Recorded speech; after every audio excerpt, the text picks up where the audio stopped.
Boa tarde a todos. Daremos início à sessão da primeira turma ordinária da 4ª Câmara da primeira sessão do CARF, período da tarde do dia 20 de maio de 2021. Estão presentes os conselheiros Cláudio Andrade Camerano, Daniel Ribeiro Silva, Carlos André Soares Nogueira, Luciana Chihara Arcanjo Zanin, Tamara Arthur Magalhães Alves Ruga, Letícia Domingues Costa Braga, André Severo Chaves, Luiz Augusto Gonçalves e Tiago Dayan da Luz Barros. Dr. Tiago é conselheiro suplente e vai substituir a conselheira Letícia nos itens 78... Não, conselheira Letícia não, conselheira Luciana, nos itens 78 a... Deixa eu ver aqui... a 91. Tá ok? Doutor Tiago, seja bem-vindo à nossa turma. Obrigado, presidente. Boa tarde a todos. Espero que seja a primeira de várias. Espero que goste da nossa turma aqui, tá? Obrigado, presidente. Doutora Letícia, a senhora tem alguma preferência na ordem de julgamento desses processos? Tenho sim, presidente. O processo de número 89, ele difere dos demais, então eu prefiro começar por ele, depois a gente entra no 91 e no 88, e depois a gente pode seguir a ordem da pauta. A senhora pode comandar, tá? A senhora Ok. pode comandar a ordem, tá? Então, o recorrente é a companhia Hering. Isso. Item 89, então, com a palavra relatora. Obrigada, presidente. Bom, esse caso é uma declaração de compensação de saldo negativo de RPJ do ano calendário de 2001. Em despacho, a Delegacia de Blumenau não homologou a compensação por insuficiência de crédito, que o crédito pleiteado já tinha sido compensado anteriormente. Então, a fundamentação é que o processo mencionado recepcionou um pedido de restituição apresentado em 12/7/2002, relativo a retenções de imposto de renda ocorridas no ano calendário de 2001, no importe de R$ 147.099,42, e um pedido de compensação apresentado na mesma data. A DECOMP, transmitida em 18/12/2003, foi vinculada ao processo 13.971.00.1934/2002/01. E para que fossem observadas as disposições contidas na referida instrução, a então chefe da SAORT enviou um comunicado a contribuinte datado de 23/11/2004, solicitando a desconsideração do comunicado anterior, datado de 29/10/2004, e informando a insuficiência do crédito reconhecido. Informamos que, após revisão efetuada, o crédito foi suficiente para a homologação parcial das compensações, restando o saldo devedor, conforme carta de cobrança DARF em anexo. Cientificada desse comunicado, a interessada efetuar o pagamento do saldo devedor, ou seja, teve uma compensação anterior, ficou um saldinho devedor e ela foi lá e quitou. Deste modo, a própria contribuinte admitiu a insuficiência do crédito reconhecido em favor das compensações efetuadas e a procedência da respectiva cobrança administrativa. Como se vê, o crédito reconhecido foi integralmente utilizado. Na homologação da compensação declarada no pedido de compensação apresentado, de um débito de PIS relativo ao período de apuração de 6/2002, com vencimento em 15/7/2002, no valor de R$ 100.873,39. Bom, nesse sentido, as próprias declarações foram retificadas no sentido de demonstrar que não havia débitos apurados nesta rúbrica. Foi então que, conforme leitura da tabela atualizada do valor original do saldo negativo, a manifestante efetuou seu pedido de compensação utilizando o saldo remanescente. Eu demorei um pouco a entender isso aqui, e aí tem um caso aqui mais diferente, porque a companhia Hering, ela fez uma PERDECOMP para pagar um imposto de renda retido na fonte, que posteriormente a própria Fazenda falou que essa operação era inexistente. E aí tá aí as informações aí do processo 13971002328-2005-48. A manifestante possuía operações financeiras com o Banco Modal, gerando débitos de imposto de renda retido na fonte com contrapartida do recebimento em espécie. No entanto, a manifestante tomou ciência do auto de infração que descaracterizou a operação com o banco acima, onde destacou no termo de verificação que se segue. Desta feita, os débitos de imposto de renda que a companhia aérea pretendeu assumir nunca passaram efetivamente para sua titularidade, não podendo, pois, essa suposta transferência surtir efeitos na apuração dos resultados dos tributos da empresa. Neste sentido, a Receita Federal discorreu acerca da descaracterização da requerente como sujeito passivo da obrigação tributária do imposto de renda retido na fonte.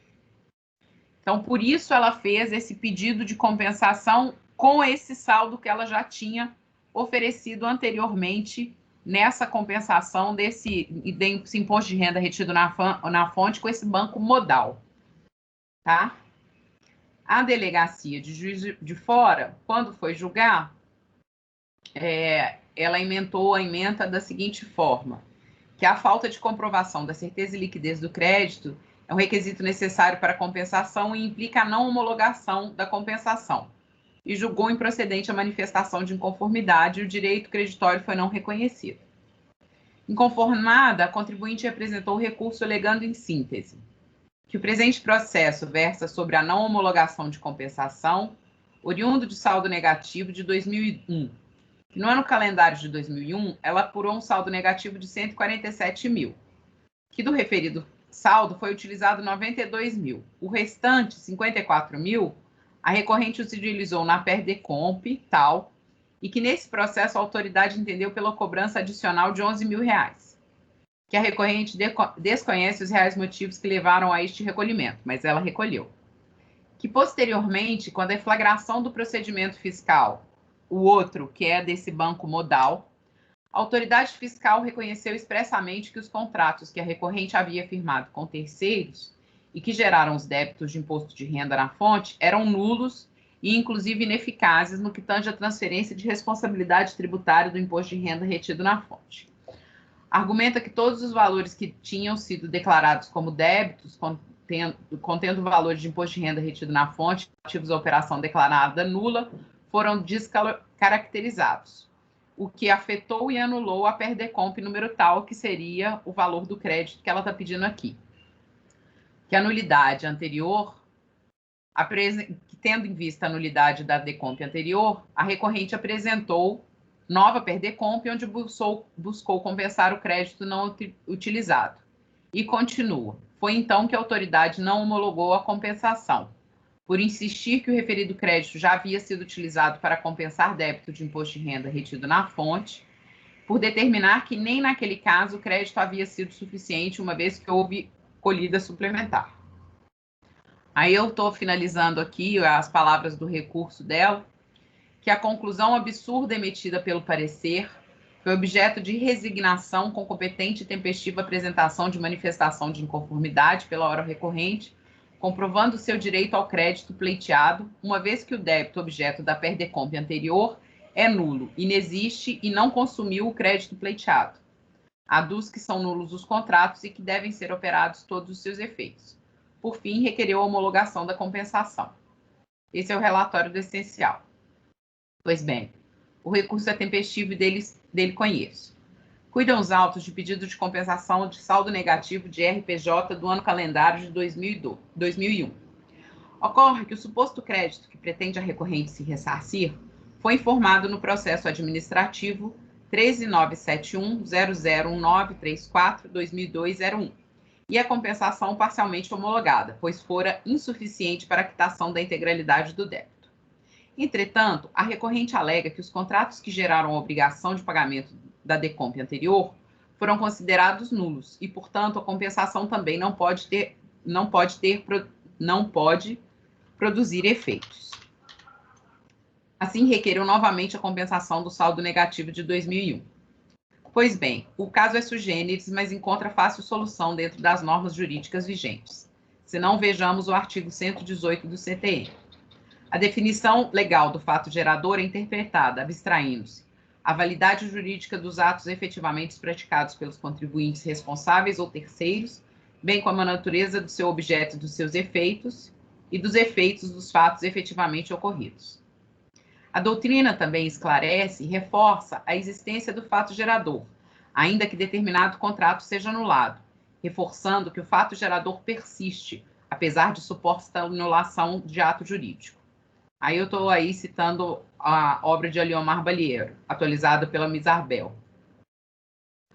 A validade, invalidade, nulidade, anulabilidade ou mesmo anulação já decretada do ato jurídico são irrelevantes para o direito tributário. Praticado o ato jurídico ou celebrado o negócio que a lei tributária erigiu um fato gerador, está nascida obrigação para com o fisco. E essa obrigação subsiste independentemente da validade ou invalidade do ato. Se nulo ou anulável, não desaparece a obrigação fiscal que dele decorre, nem surge para o contribuinte o direito de pedir repetição do tributo, acaso pago sob invocação de que o ato era nulo ou foi anulado. O fato gerador ocorre e não desaparece, do ponto de vista fiscal, pela nulidade ou anulação. Assim, não se pode afirmar, aí agora são palavras minhas, que a compensação levada a efeito pela recorrente no ano de 2003, afetada em 2008 em virtude das operações anuladas pela autoridade fiscal no PAF número tal, que sequer transitou em julgado, tem o condão de renascer crédito utilizado em compensação anterior. Apenas para que dúvida não restem, o suposto crédito anteriormente utilizado não está devidamente qualificado, declarado e homologado pela Receita. O que foi parcialmente homologada foi a compensação. Ademais, não seria a decretação de nulidade do contrato que poderia fazer ressurgir o crédito anteriormente utilizado pelo contribuinte. Nesse sentido, pelo acima exposto, conduzo meu voto para negar provimento ao recurso voluntário. É como voto, presidente.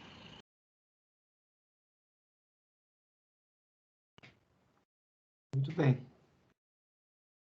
Algum questionamento, conselheira?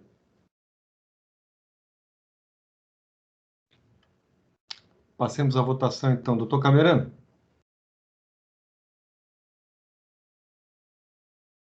Doutor Camerano? Desculpa, apertei aqui por engano. Eu acompanho o voto da relatora, presidente. Doutor Daniel? Com a relatora, presidente. Doutor Carlos?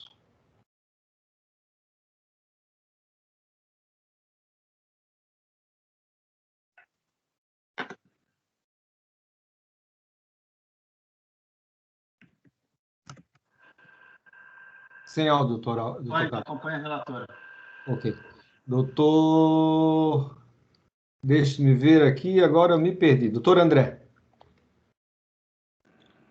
Acompanho o relator, presidente. Doutor Itamar. Com o relator. Doutor Tiago. Com a relatora, presidente. Muito bem, temos então por unanimidade de votos negar provimento ao recurso voluntário. Qual é o próximo, doutora? Microfone. Próximo, a gente agora, nós vamos passar todos esses processos agora, eles são sobre a questão da dedutibilidade fiscal de pesquisa e desenvolvimento, tá? Aí, apesar de ser posterior este 91, que é o 13971, 72, 371, 3715, 2016, 74, ele trata do auto de infração lavrado contra a companhia Hering nos anos calendários de 2011, 2012 e 2013. E todos os créditos que nós vamos julgar posteriormente são créditos desse período, a não ser os de 2010, tá? A gente também tem de 2010, que eu acho que não foi autuado, porque o prazo decadencial já tinha se operado. Mas eu acho que a gente entendendo o auto de infração e tendo a decisão no auto de infração, a gente julga os demais mais facilmente. Então, nós vamos passar aqui a isso. Ao item 91, então. Isso. O presente processo administrativo foi materializado na forma eletrônica. Trata-se de um auto de infração da Hering, que tiveram por base a verificação das obrigações pertinentes ao imposto de renda dos anos calendários 2011 a 2013 e contribuição social sobre o lucro. Imposto de renda são 3 milhões e a contribuição 1 milhão, totalizando aproximadamente 4 milhões. Os valores se encontram fundamentados e detalhados no auto de infração. A multa é de 75%. A auditoria realizada na empresa teve por objetivo verificar a regularidade na apuração do imposto de renda e imposto de renda retido na fonte, CICID, da companhia Hering nos anos calendários de 2011 a 2013. O relatório restringe ao IRPJ, sendo importante destacar que a auditoria já havia formalizado a autuação relativa às infrações verificadas na apuração do lucro real, em virtude de exclusões indevidas a título de doações e subvenção para investimento. Todavia, a continuidade dos trabalhos identificou nova exclusão indevida na apuração do lucro real, desta vez a título de dispêndios com inovação e tecnologia, que é o objeto do presente relatório fiscal.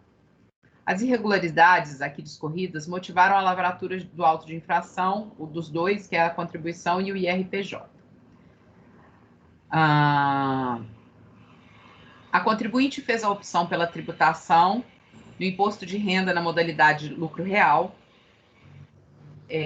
Desta forma, fez acesso ao sistema, o SPED fiscal, que obteve os arquivos relativos à escrituração contábil da contribuinte. Da análise dos dispêndios com inovação e tecnologia, chegou-se à conclusão que no ano calendário de 2011 foram deduzidos 556 mil, no ano de 2012, 3.722.000 e no ano de 2013, 1.256.000. O benefício fiscal previsto na 11.196, que dá à contribuinte a possibilidade da exclusão do lucro real correspondente a 60% dos dispêndios realizados em pesquisa tecnológica, conforme artigo 19 da lei em questão. Analisando as DIPJs apresentadas, temos que a contribuinte declarou os valores anuais dos dispêndios na ficha própria da DIPJ. De fato, as exclusões efetuadas correspondem a 60% dos valores informados nessa ficha. Em atendimento ao terceiro quesito do termo de intimação fiscal número 5, a contribuinte apresentou cópia dos formulários para informações sobre as atividades de pesquisa tecnológica, desenvolvimento e inovação tecnológica na empresa. Trata-se de informações prestadas ao Ministério da Ciência e Tecnologia, conforme a obrigação prevista no artigo 14 do Decreto 5798 de 2006, que regulamenta o incentivo fiscal. Tais formulários serão doravante citados simplesmente como formulários PID, e mesmo assim as siglas PID e PDI, quando utilizadas nesses relatórios, devem ser consideradas como sinônimos de pesquisa, desenvolvimento e inovação. Conforme tais formulários, os dispêndios realizados pela empresa podem ser divididos em recursos humanos e material de consumo, conforme a tabela a seguir. Vejamos, então, à luz da legislação de regências, as irregularidades detectadas. Da inexistência de contas contábeis específicas para o controle dos dispêndios. A Lei 11.196 exige que os dispêndios com inovação e tecnologia sejam controlados em contas contábeis específicas, conforme previsto no artigo 22 da lei. Assim, o quesito inicial do termo de intimação fiscal solicitou à contribuinte que indicasse as contas contábeis utilizadas para abrigar os registros desses dispêndios no período sob fiscalização. O segundo quesito dessa intimação ressalvou que, caso o contribuinte não tenha reservado contas específicas para o registro exclusivo dos dispêndios com inovação e tecnologia, deveria apresentar relatório reproduzindo todos os lançamentos contábeis desses dispêndios efetuados nos anos de 2011 a 2013. Em resposta, a contribuinte declarou que estava encaminhando as planilhas contendo a memória de cálculo do valor declarado com os dispêndios. Apesar da resposta da contribuinte declarar expressamente que tais planilhas conteriam listagem das razões das contas contábeis utilizadas para o controle, na verdade isso não ocorreu. Ao contrário, tais planilhas não contemplaram sequer um único lançamento contábil. Aí aqui abaixo eles estão dando exemplo. Assim, apesar da planilha não contemplar os prometidos razões das contas contábeis, a indicação das contas e dos respectivos centros de custos deveria ser suficiente para a auditoria localizar na contabilidade da empresa todos os lançamentos contábeis vinculados aos dispêndios com inovação e tecnologia. Porém, tal hipótese também não se confirmou. Contrariando essas expectativas, em todos os períodos, as contas contábeis indicadas pelo contribuinte abrigam lançamentos que totalizam valores incompatíveis aos consolidados nas informações prestadas, mesmo ao se considerar apenas o centro de custo informado pelo contribuinte, conforme se demonstrará a seguir. Salários e encargos. Em relação aos salários e encargos, dispêndios com inovação e tecnologia, a contribuinte relacionou nas planilhas apresentadas todos os empregados vinculados a tais dispêndios em cada ano, indicando a remuneração anual de cada um deles, considerando na apuração do benefício fiscal. Em relação ao ano calendário de 2011, tais salários e encargos totalizam 857 mil. Com base em tais informações, a auditoria analisou a contabilidade da contribuinte, totalizando os dispêndios registrados anualmente nas contas contábeis dos centros de custos indicados. Os resultados estão na tabela a seguir. Aí eles estão aí. Os débitos, os créditos e os valores líquidos. Conforme se observa na tabela, os valores lançados no centro de custos e nas contas indicadas totalizam 1 milhão, superior, portanto, ao valor indicado como dispêndios em salários e encargos do pessoal aplicado em inovação e tecnologia, que seria 857 mil. No ano calendário de 2012, a contribuinte informou ter pago 2 milhões e 900. E aí, novamente, nós temos uma planilha.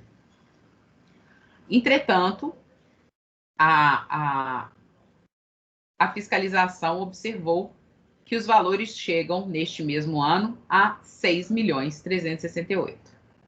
E assim foi por diante, também com os materiais aplicados. Verificou-se que a contabilidade da contribuinte não possuía, não é que ela não separou em contas contábeis, como determina a legislação. Ela não conseguia demonstrar efetivamente que esses dispêndios tinham sido feitos com pesquisa e inovação. A contribuinte afirma que os centros de custos podem ser considerados como contas contábeis específicas. Ora, se de fato a empresa tivesse criado centros de custos específicos para o controle das despesas vinculadas à inovação e tecnologia, estaria atendendo ao disposto na legislação, já que seria possível identificar todos os lançamentos. Ocorre que os centros de custos indicados pela contribuinte, como vinculados ao P&D, foram criados pela empresa com outros propósitos, sendo que os lançamentos contábeis ali realizados são, invariavelmente, em valor superior aos dispêndios com pesquisa tecnológica e desenvolvimento de inovação e tecnologia, conforme fartamente demonstrado nas tabelas anteriores. Então, ela verificou que não teria as contas contábeis e demonstrou que a empresa não controlou contabilmente em contas específicas e nem conseguiu demonstrar que isso teria sido um erro. Então, por força do artigo 24 da lei, que fala que o descumprimento de qualquer obrigação assumida para obtenção dos incentivos desta lei, bem como a utilização indevida dos incentivos nela referidos, implicam a perda do direito aos incentivos ainda não utilizados e o recolhimento dos valores correspondentes aos tributos não pagos em decorrência dos incentivos já utilizados, acrescidos de juros e multa de mora ou de ofício previsto na legislação, sem prejuízo das sanções penais cabíveis, a contribuinte foi autuada, né?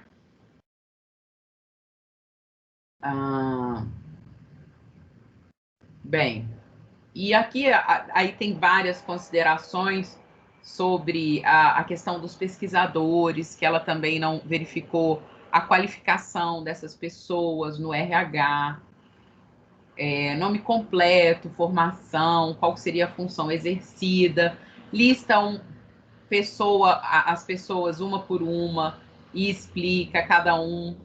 Eu estou passando assim mais rapidamente, porque está vastamente comprovado, tá?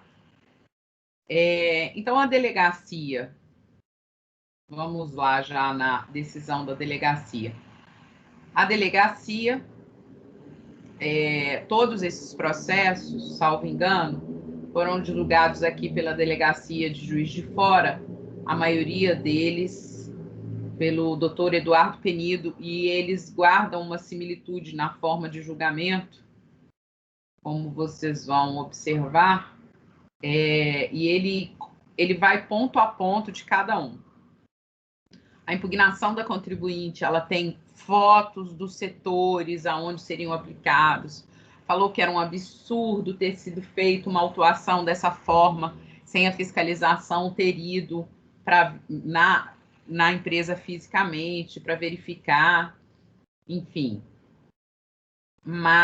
E tentou demonstrar, mas ela não conseguiu fazer a prova de que os centros de custos eram efetivamente separados e que ela tinha esse controle de gastos com o P&D.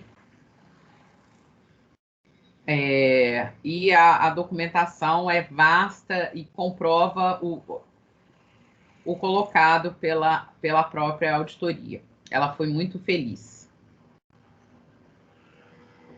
Bom, a delegacia inventou o acórdão da seguinte forma: IRPJ e contribuição social, dispêndios, benefício fiscal, condições. Na determinação do lucro real e da base de cálculo da CSL, os dispêndios com pesquisa e desenvolvimento somente poderão ser deduzidos do lucro líquido se forem controlados contabilmente em contas específicas. Auto de infração, nulidade e cerceamento de defesa. Está afastada a hipótese de nulidade do lançamento quando o auto de infração lavado por pessoa competente atende aos requisitos legais e possibilita ao sujeito passivo o pleno exercício do direito de defesa. Impugnação, apresentação de motivos e provas. Aplicam-se as regras processuais previstas no Decreto 70.235, a impugnação, a qual deve mencionar os pontos de discordância e os motivos de fato e de direito em que se fundamentam esses pontos, além das razões e provas que possuir. Inconstitucionalidade e legalidade, julgamento administrativo, incompetência para apreciar. E aí falece de competência, autoridade para apreciar aspectos relacionados com a inconstitucionalidade ou ilegalidade nas normas tributárias. Diligência, prescindibilidade, indeferimento. Indefere-se o pedido de diligência quando desnecessário e prescindível para o deslinde da questão, ou se o processo contiver todos os elementos necessários para a formação da livre convicção do julgador. Inconformada, a contribuinte interpôs o recurso alegando exatamente as mesmas razões da impugnação. É cópia da impugnação. O arquivo, inclusive, ele tá separado, está difícil de ver, mas ele é idêntico à impugnação. Preliminarmente, ela arguiu a nulidade do auto de infração por ausência de fundamentação. No mérito que, apesar da fiscalização reconhecer a sua incompetência para análise sobre qual projeto seria elegível pelo benefício fiscal e sem visitar as instalações da recorrente, apenas considerou que não haveria separação adequada sobre a produção normal e aquela com inovação tecnológica. Explicita cada um dos setores e os dispêndios com inovação tecnologia e os bens do ativo imobilizado. Junto ao recurso, várias fotos do maquinário e os setores explicando cada uma das etapas do desenvolvimento. Controles e gastos com P&D. O sistema contábil da contribuinte é composto por mais de 500 centros de custos e todos possuem uma estrutura de plano de contas. Fato que levou o agente fiscal a concluir equivocadamente por considerar apenas o plano de contas, que o contribuinte não controlou os dispêndios em contas contábeis específicas. A utilização de centros de custos por parte de uma empresa do tamanho da companhia Hering é fundamental para a correta apuração e controle de gastos. E o fato de ter as contas contábeis específicas para cada centro de custos não tira suas características de contas específicas.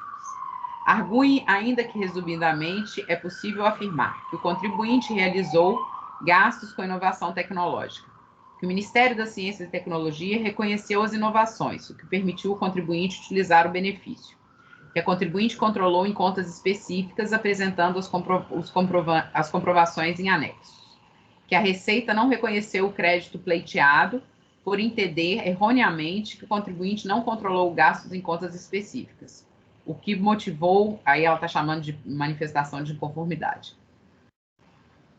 Por fim, é importante salientar que a contribuinte repetiu as razões de sua impugnação e também, como feito anteriormente da sua impugnação, requereu, caso não se entenda que o uso do centro de custo se encaixe no preceito de separação por subtítulos estabelecido pela norma, o que não se espera seja concedido ao contribuinte o direito de reclassificar suas contas para o atendimento aos preceitos determinados em atenção ao princípio da verdade material, visto a lídima utilização de despesas, fato que não se pode olvidar, ou subsidiariamente, a abertura de prazo para diligências legais visando a comprovação do órgão fiscalizador. Esse é o relatório do essencial, presidente. Vou tentar não cansá-los muito, mas esse é porque é o primeiro da série, então, cuidam os autos de RPJ de 2011 a 2013. E aí, eu estou repetindo as razões da delegacia de Juiz de Fora, conforme me permite o artigo 57, parágrafo 3º, que o recurso e a impugnação é exatamente igual. A questão da preliminar do auto de infração, ela fala que não tem motivo para o auto de infração, então estou negando o provimento, assim como a delegacia.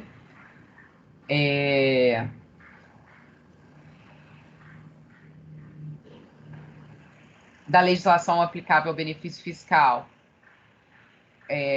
a delegacia invocou a interpretação literal, conforme o artigo 111 do CTN, o que eu coaduno do entendimento.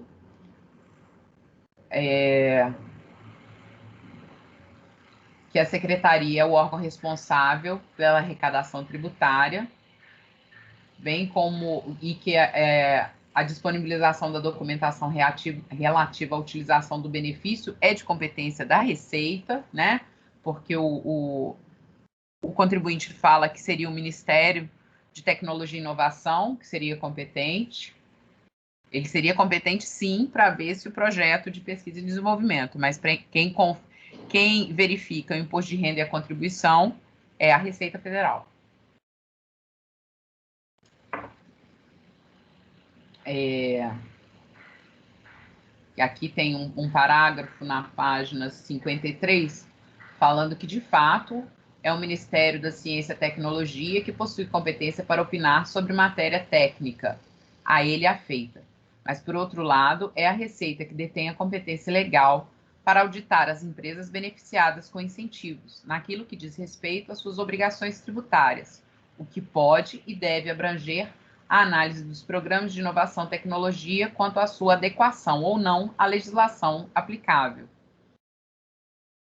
Que inexistiam contas contábeis específicas para os controles dos dispêndios e as demais irregularidades apontadas no auto de infração, que são aquelas questões de não ter o pesquisador, enfim, os salários, tal, que a empresa teve várias oportunidades, porque, inclusive, nesse próprio CARF, nós temos julgamento de que a inexistência dessas contas contábeis específicas, se houvesse efetivamente um controle separado, se a empresa tivesse simplesmente incorrido em erro, que poderia, sim, a autoridade considerar. Mas a ANG, ela não se preocupou com isso, ela não conseguiu demonstrar e ela teve várias oportunidades para poder fazer essa demonstração. Eu estou pulando o que repete muito as questões. Do pedido de refazimento da contabilidade do princípio da verdade material, que a impugnante entende que todos os esclarecimentos foram prestados à fiscalização e evoca o princípio da verdade material para análise das provas acostado aos autos. E aí, o que a delegacia está colocando aqui é que a busca da verdade material deve compatibilizar com os demais princípios processuais e com as determinações legais específicas, como é fundamentado no interesse público, deve ser buscada com equilíbrio, respeitando o conjunto harmonioso de princípios de direito positivo, dentre eles o princípio da oficialidade, que obriga a administração a impulsionar o processo até sua decisão terminativa, e o princípio da preclusão, que estipula que as provas devem ser carreadas ao processo juntamente com a impugnação, no devido prazo legal. E como a Hering não fez nada disso, não dá para vir pedir agora para poder fazer a reclassificação contábil de todas as contas, né? Isso também tem relação com a questão do princípio, com o pedido de diligência, né? Por fim, eu estou terminando que, pelo que se depreende, conforme um acórdão da delegacia de origem, a questão aqui é contábil e probatória. A contribuinte teve diversas oportunidades para demonstrar os valores dispendidos com P&D, mesmo durante a fiscalização. O simples fato de não ter contas contábeis poderia não ser suficiente para lhe retirar o benefício, caso ficasse devidamente demonstrado que ocorreu apenas um erro. Entretanto, observa-se que a recorrente desincumbiu-se dessa obrigação, tentando simplesmente desacreditar o trabalho fiscal. Se fizesse um laudo demonstrativo, seria um indício de prova para se demonstrar o que se alega, mas nem isso se preocupou em fazer, demonstrando assim ou que os valores não foram efetivamente gastos com pesquisa e desenvolvimento, ou ainda um absoluto descontrole nos gastos, que parecem estar efetivamente alocados juntamente com seu processo produtivo, sem que fosse possível separá-los apropriadamente. Assim, presidente, por tudo exposto, mantenho a delegação de origem por seus próprios fundamentos, negando provimento, tem a preliminar, né, de nulidade e negando provimento ao recurso voluntário. É como voto. Afastar as agressões de nulidade da auto-infração, indeferir o pedido de diligência e, no mérito, negar provimento, não é isso? Isso mesmo. Muito bem. Alguma dúvida, senhores? Alguém quer fazer algum comentário, alguma pergunta, conselheira? Doutor Camerano, seu voto. Sim, senhor. Realmente, essas fiscalizações, elas são complexas mesmo, essa questão de despesa com inovação tecnológica, tem uma série de controles, realmente são dispêndios enormes, tem uma série de requisitos que têm que ser cumpridos, os pesquisadores, currículos, enfim, horas gastas, tem que ter um controle muito bem cuidadoso em cima disso aí, sob pena de acontecer o que aconteceu, né? Eu acompanho o voto da relatora. Muito bem, doutor Camerano. Doutor Daniel. Presidente, a gente fica até com pena em dar uma decisão dessa, porque a gente sabe que de fato tem o gasto, né? Então, isso daí se analisando, inclusive as defesas, falta de fato que a gente sabe que pela própria empresa, com certeza, esse gasto existe em inovação e tecnologia. E agrega muito, né, no crescimento da indústria e da tecnologia nacional. Mas, infelizmente, tem uma série de requisitos que devem ser cumpridos que a empresa não cumpriu. Então, acompanho aí a relatora. Doutor Carlos André. Acompanho a relatora. Doutor André.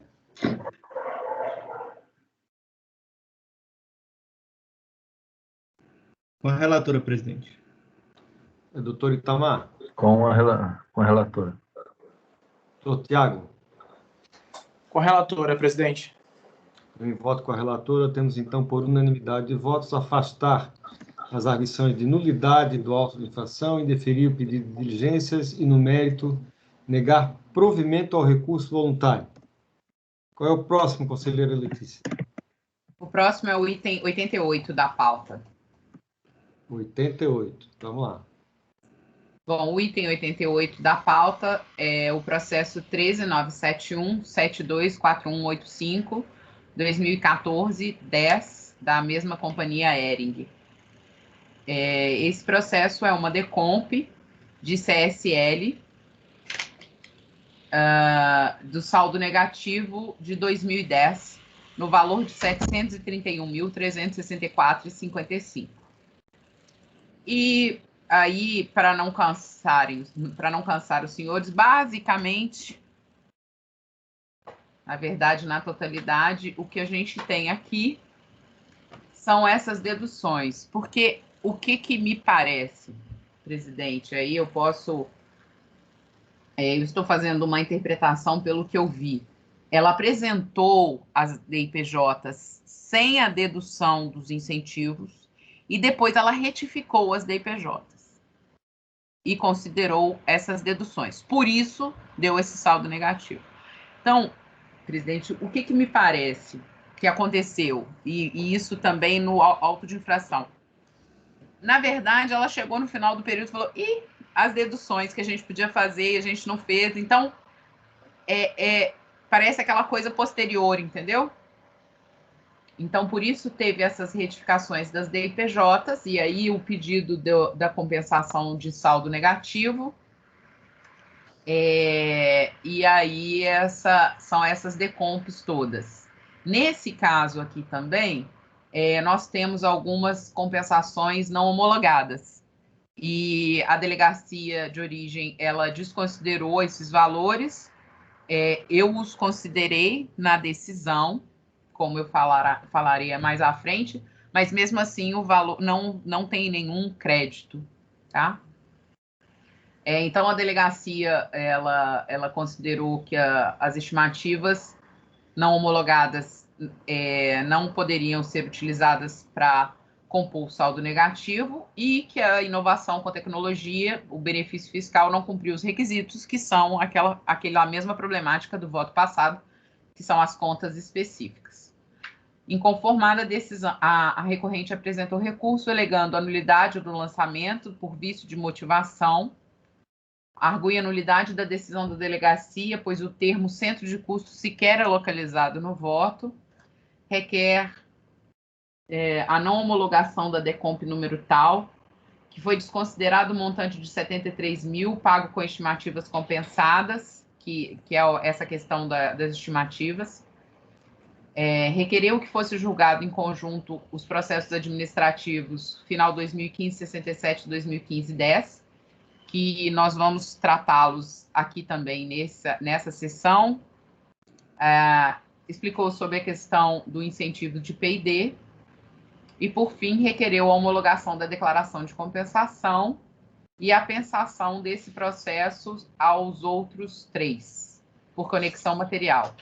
A exclusão da base de cálculo da CSL dos dispêndios com inovação no ano calendário de 2010 por conta da inequívoca existência do desenvolvimento das atividades.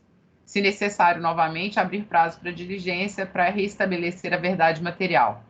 Apesar de ter plena convicção que efetuou os controles dos dispêndios em contas específicas, se o órgão julgador avaliar conveniente que seja subsidiariamente concedido o direito à reclassificação das contas. Bom, aí, preliminarmente, com relação à nulidade, eu estou colocando que a questão foi efetivamente debatida, que a contribuinte ela fala que a expressão centro de custos não está no voto e que a lei fala em contas específicas e que está repetida inúmeras vezes no voto da delegacia. E aí eu estou negando o provimento preliminar das compensações não homologadas, que apesar do entendimento da delegacia, a solução de consulta, né, 88/2014 e o parecer normativo COSIT 2 de 2018 permitem essa compensação, contabilizar as compensações não homologadas. E aí eu estou colocando aqui o valor, que são das estimativas de janeiro, fevereiro, março, abril e maio, que dá um total de 73.770. Só que a unidade de origem refez os cálculos da contribuição social a pagar no ano de calendário de 2010 e o valor seria de 130.416. Então, mesmo considerando essas compensações não homologadas de janeiro, fevereiro, março, abril e maio, a gente não vai ter nenhum saldo negativo aí, tá? Com relação ao pedido do julgamento conjunto, esses autos também estão para serem julgados nessa mesma sessão, que é o 2015-67 e 2015-10. E as despesas com P&D, eu estou repetindo as alegações do próprio AI, que é o voto da delegacia de Juiz de Fora.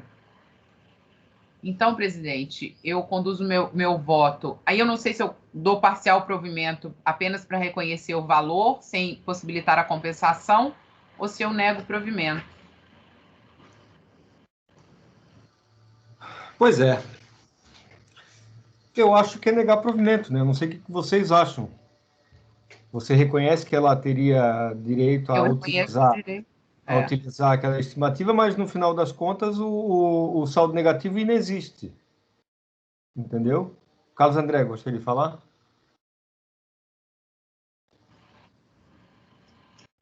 Exatamente nesse sentido também, porque o que ele pede é o crédito. Isso. Né?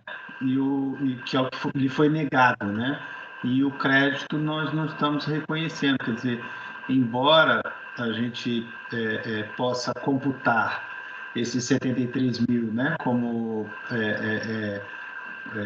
na formação do saldo ao final do ano, o saldo continua sendo positivo e não negativo, né? Então a gente está interferindo o crédito por inteiro. Né? Inclusive porque eu tinha ficado preocupado com a forma como estava o dispositivo no final e podia dar alguma confusão. E como dizia, reconhecer o valor de 73 mil sem dizer exatamente a que título e dizendo que era provimento parcial, podia dar algum ruído, porque esse mesmo parágrafo lá dentro do contexto Pode dar uma contradição, né?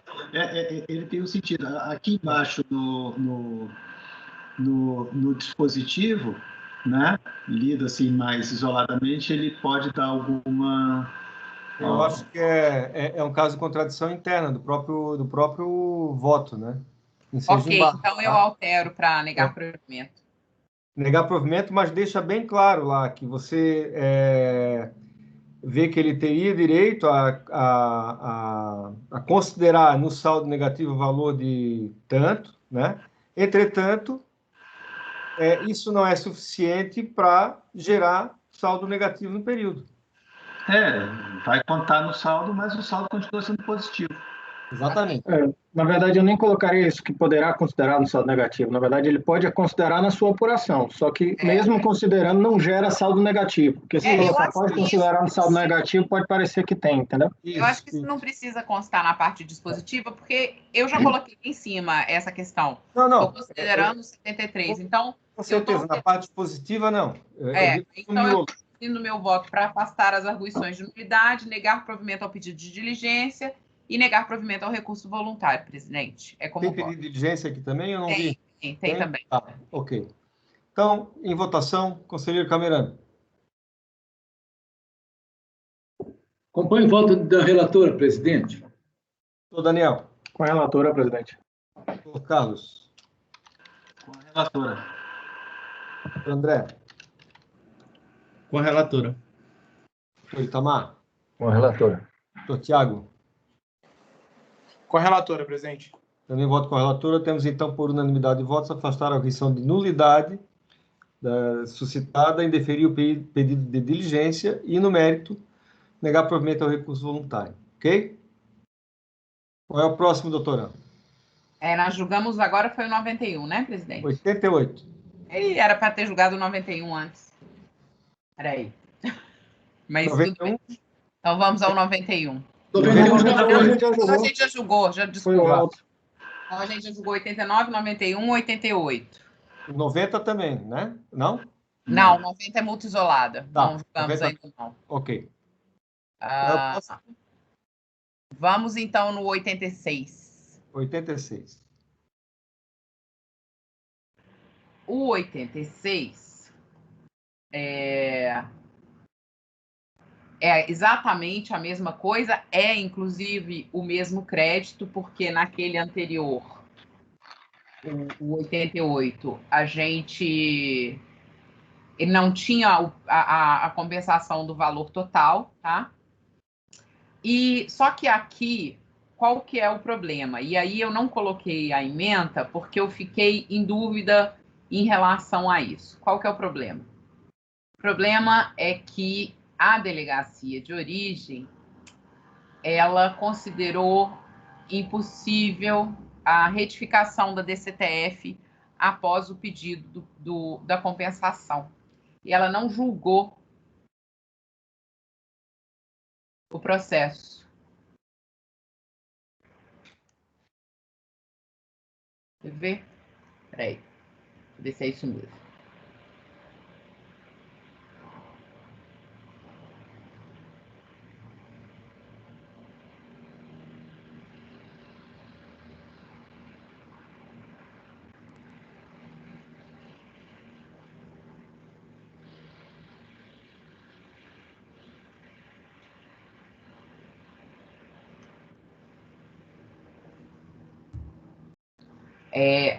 Na verdade, ela alterou a natureza do crédito para saldo negativo no período. Ela tinha colocado como pagamento indevido a maior. E vou ler aqui o julgamento da delegacia. Estimativas mensais, opções da pessoa jurídica, recolhimentos obrigatórios.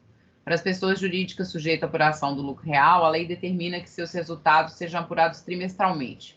Como alternativa, o legislador facultou a possibilidade da pessoa jurídica apurar seus resultados anualmente, desde que antecipe pagamentos mensais a títulos de estimativas, que devem ser calculados com base na receita bruta mensal ou com balanço, balancete, suspensão ou redução.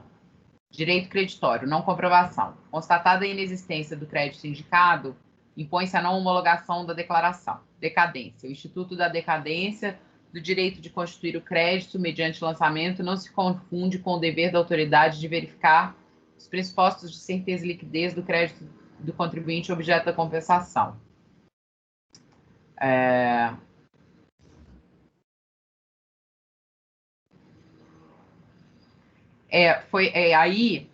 Aí foi uma pergunta, inclusive, que eu faço aos senhores, porque nesses casos a gente considera que esse erro da DECOMP não é motivo suficiente para não homologar a compensação, que foi pedido pagamento a maior e ela alterou para saldo negativo.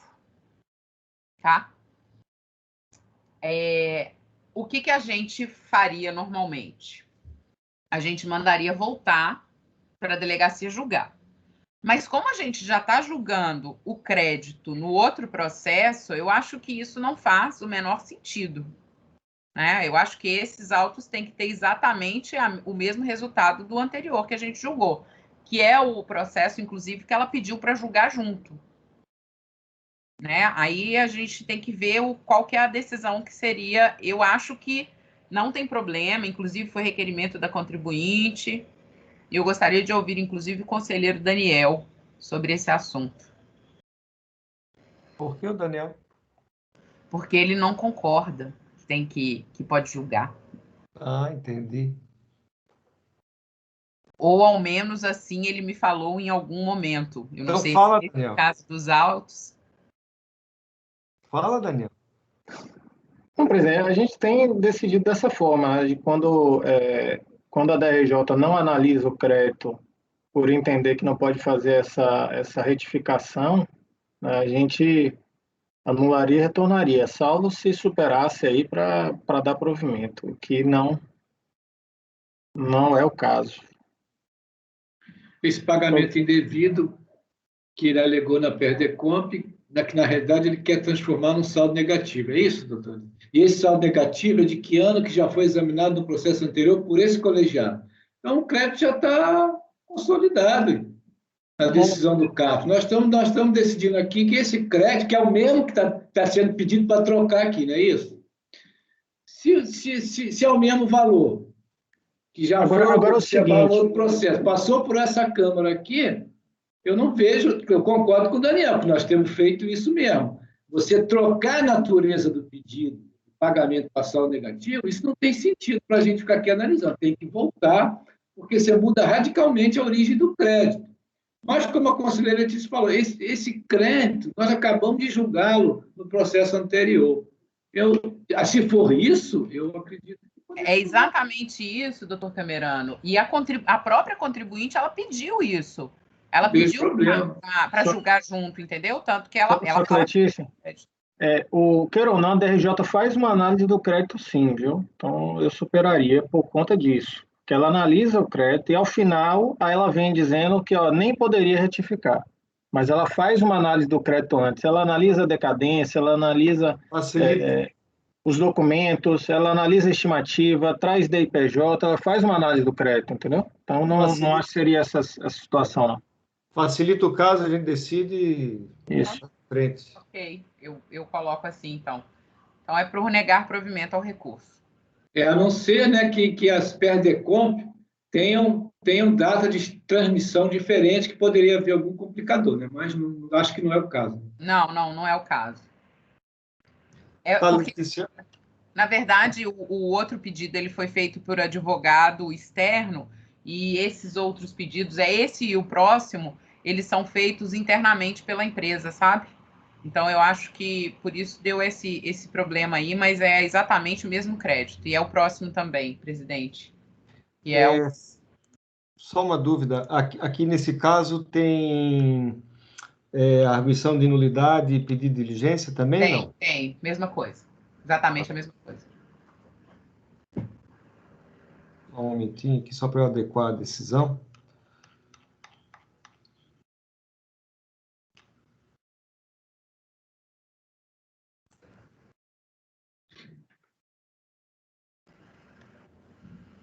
Tem 86, né?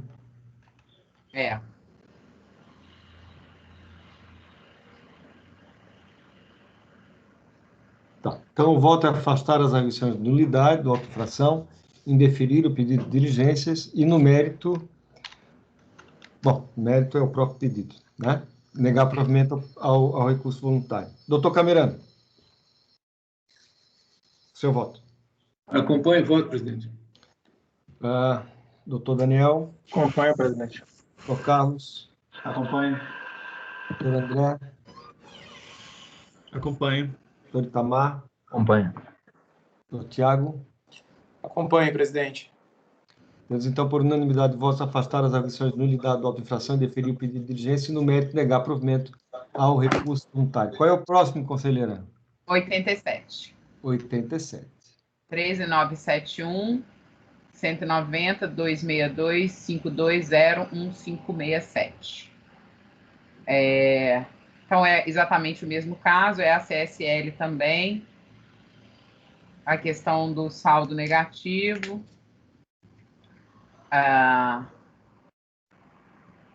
Tem também a parcela dos 73 mil, blá, blá, blá, reconhecido. A proposta de decisão é a mesma, então? É a mesma decisão.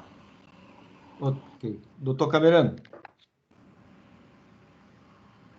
Acompanhe, então, presidente. Doutor Daniel.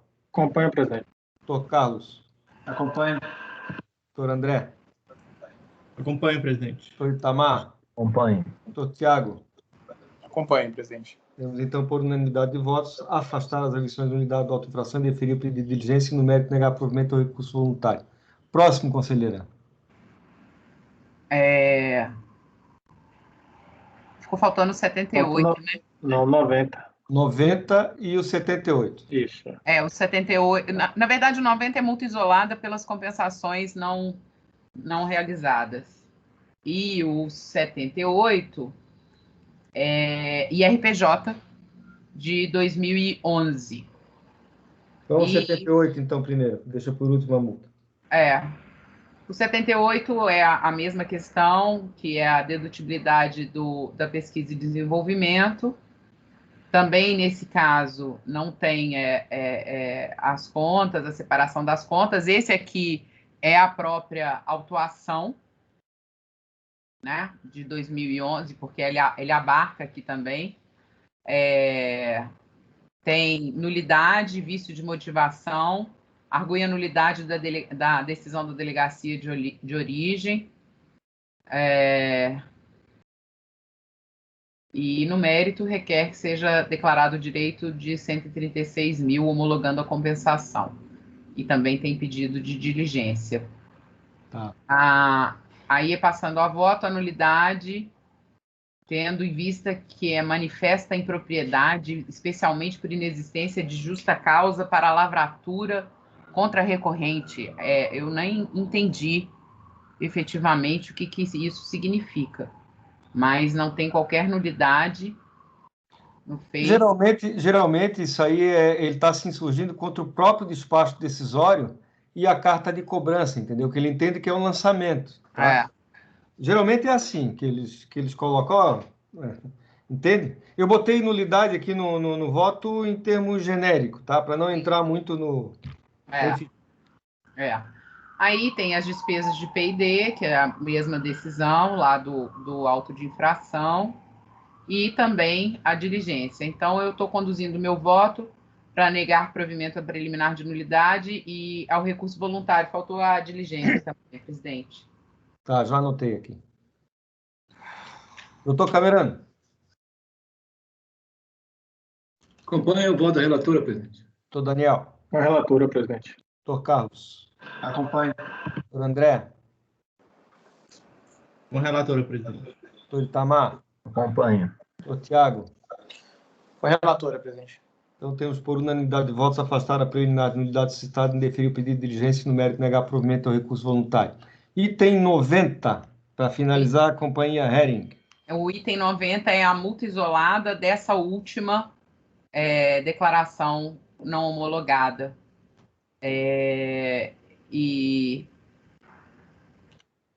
aí, simplesmente ele está pedindo para que não fez nenhuma conduta ilegal para configurar a penalização e que, pelos princípios da boa-fé e o direito de petição, que não pode ser aplicada a multa isolada e que isso está em sede de repercussão geral no STF, no RS 796/939, e que, no mínimo, o PAF deveria ser suspenso até esse julgamento, e que a imposição da multa isolada violaria diversos princípios constitucionais e o direito de petição. Então, presidente, esse recurso eu estou conhecendo dele parcialmente, né, em virtude dessas arguições de inconstitucionalidade. No mérito, o crédito diz respeito à exigência da multa isolada, em conformidade com o que estabelece a legislação e de acordo com a norma jurídica. Nos casos de mera divergência de entendimento entre o contribuinte e o fisco sobre a existência ou valor do crédito, sem qualquer suspeita de fraude, haverá aplicação da multa isolada de 50% sobre o valor do crédito e que, dessa forma, é procedente a aplicação sobre os valores do débito. Com relação ao sobrestamento que a contribuinte requereu, eu estou esclarecendo que não há entre as normas reguladoras do processo administrativo fiscal previsão que contemple a suspensão de prosseguimento do processo, sendo que, dentre os princípios que regem o PAF, está a oficialidade, que impõe à administração o dever de impulsionar o processo até sua decisão final.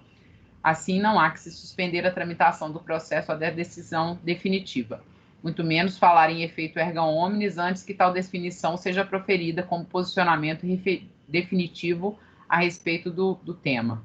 E com relação à violação dos princípios constitucionais e o direito de petição, eu não estou conhecendo do recurso da contribuinte em virtude da súmula 2 deste Conselho. Então, presidente, por todo o exposto, eu estou conhecendo parcialmente do recurso e, no mérito, conduzindo o meu voto para negar-lhe provimento. Como voto. Muito bem. Doutor Camerano. Acompanho o voto da relatora, presidente. Doutor Daniel.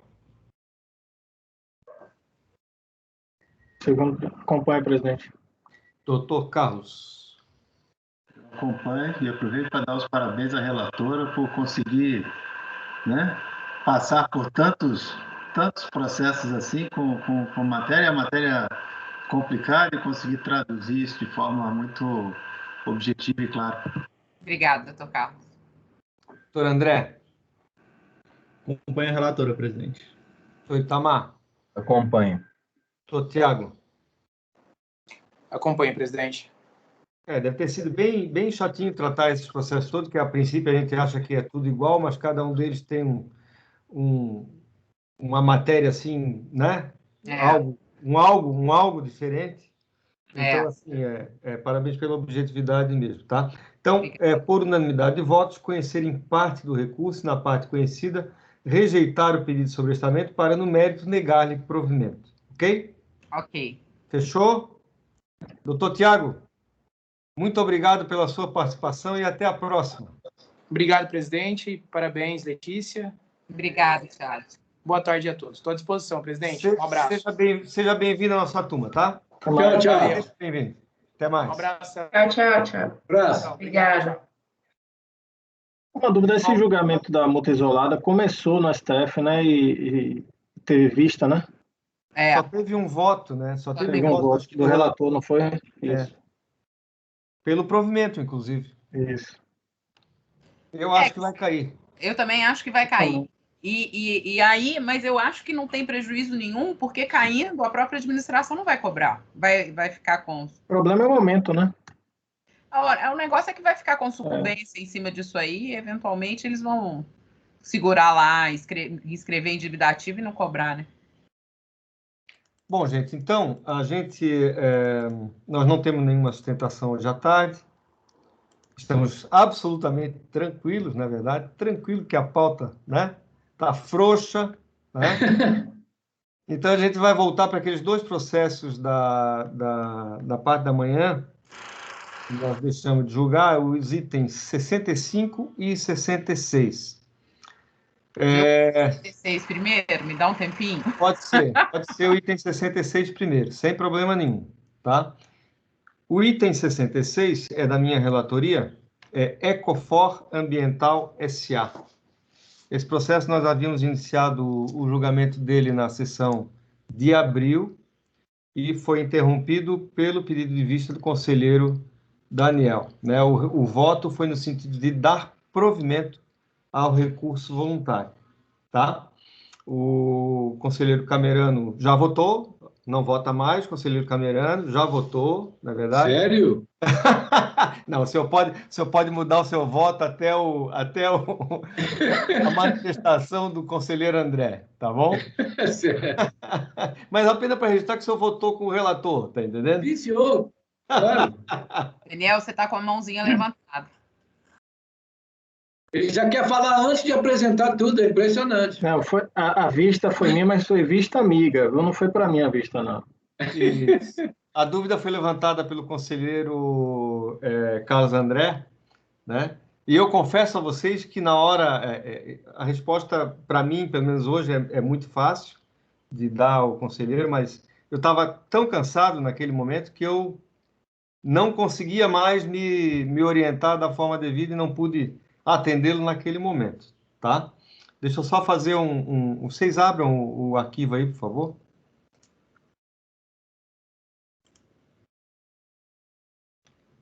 É o Ecofor 06.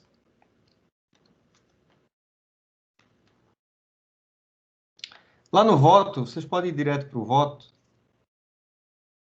Gostaria que vocês olhassem aquele quadrinho que tem ali, logo no início do voto. Eu vou explicar o que aconteceu aqui rapidamente, tá?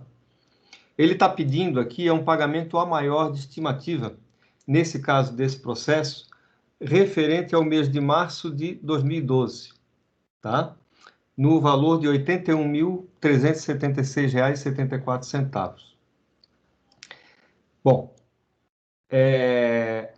o repetitivo, esse aqui é um paradigma, o repetitivo, tá, desse paradigma está pedindo aquele valor ali de maio de 2012 no importe de 149.623, tá? Então, nesse processo aqui, o que se pede, e no repetitivo, o que se pede é esse pagamento ao maior de estimativa. A confusão que ele fez aqui nessas perdecompras todas, tá?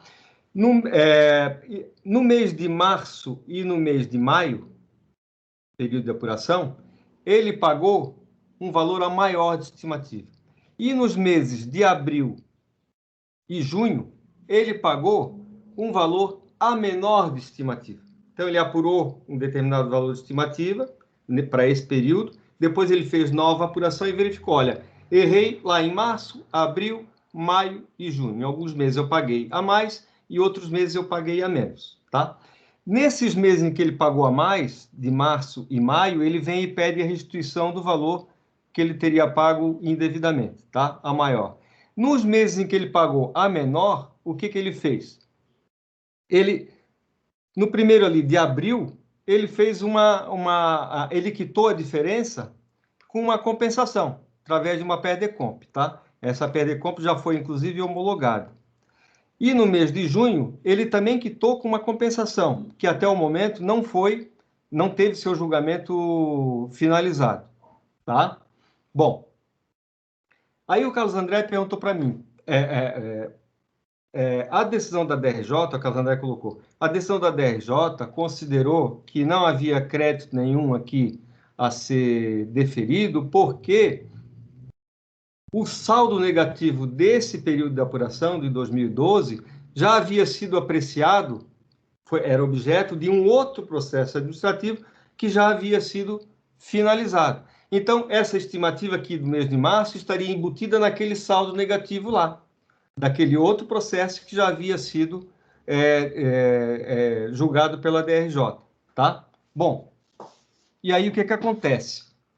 Essas alterações todas que ele procedeu aqui, para mais e para menos, não importaram na alteração do saldo negativo do período, que continuou em 1.300.000 e lá vai pedrada, tá? Então, ele fez essas alterações todas, mas o saldo negativo continuou o mesmo, tá ok? Então, realmente, naquele outro processo, o crédito saldo negativo já foi deferido. Só que o que nós estamos tratando aqui é de pagamento a maior da estimativa, tá? E não do saldo negativo, tá ok? Então, era essa a resposta que eu tinha que dar para o conselheiro Carlos André e na hora eu não me lembrei, tá?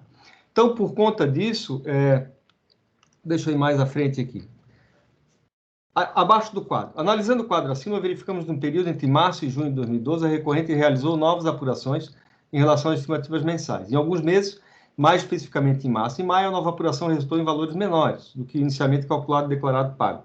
Já em relação aos meses de abril e junho, a recorrente apurou valores a maior do que aqueles inicialmente calculados. Coincidentemente, tais acertos não teriam modificado o valor total inicialmente apurado pela estimativa, no importe de 4.700 e pouco, nem tampouco o saldo negativo do período no valor de 1.356. Ainda segundo o referido demonstrativo, os valores relativos aos meses de abril e junho, que haviam sido pagos a menor, teriam aquilo que eu acabei de comentar com vocês no quadrinho, tá? Os valores pagos a menor foram objeto de complementação com quitação via compensação, tá? Os valores pagos a maior, relativos aos meses março e maio, são objeto de pedido de restituição e compensação, sendo um deles a PERDECOMP em apreço nesses autos. E aqui, após este parágrafo, e é o que faltou eu colocar no voto para vocês, incluir um parágrafo para justificar o afastamento dos fundamentos adotados pela decisão recorrida para negar provimento à manifestação de conformidade. Porque em nenhum momento desse voto eu falei do motivo, do fundamento utilizado pela decisão recorrida, tá? E eu colocaria aqui nesse parágrafo, tá certo? Demonstrar que o presente processo trata de pagamento a maior estimativa e o processo citado pela decisão recorrida trata de crédito de saldo negativo. Assentar que o crédito requerido nesses autos não está incluído no saldo negativo do respectivo período de apuração, tá? E aí, diante dos fatos arrolados, vejo que as alegações da recorrente são passíveis de acolhimento, desde que comprovada a quitação das diferenças relativas aos meses de abril e junho no valor de 63.167, coisa que eu passo a fazer em seguida no meu voto, tá? Efetivamente estão comprovados esses pagamentos aí. Para, ao final, dar provimento ao recurso voluntário e reconhecer o direito creditório que está sendo pretendido aqui, acho que é de R$83 mil, nesse processo aqui, tá? 81.376,74. Ok? Mais alguma dúvida, doutor Carlos? Espero poder responder. Presidente, era justamente isso, porque olhando, né, quer dizer, para analisar o quadro, realmente fica claro né? Mas na fundamentação do voto eu não tinha visto como é que se afastava, porque tanto o despacho decisório quanto a decisão tinham dito, olha, este valor compôs o saldo negativo, que já foi pedido em outro processo, então não dá para pedir duas vezes. Mas o que aconteceu, olhando o quadro, se eu compreendi corretamente, foi isso, né? Quer dizer, houve mês que pagou a maior, mês que pagou a menor. Se ele tivesse levado esses dois para o saldo negativo, realmente... Mas na medida em que ele usou a compensação para recuperar o valor que ele pagou a menor, o valor pago a maior sobra. Essa é a questão, né? Então, uma vez entendido isso, eu adiantando já, eu acompanho o relator. Ok. Mais alguma dúvida, gente? Senhor presidente, Diga, Cabrera. eu só queria tirar uma dúvida aqui. Realmente um processo assim tem que ser muito bem elaborado mesmo, porque né? Você já votou, Camarano? Hein? Não posso fazer nenhum argumento aqui? Pode, doutor. Doutor Camerano, aqui o senhor pode tudo, doutor Camerano. Esse cara aí fica no meu pé aí, presidente. Deixa eu ver que eu vou voltar aqui. Já até perdi o negócio. Deixa eu ver aqui. É o seguinte, presidente.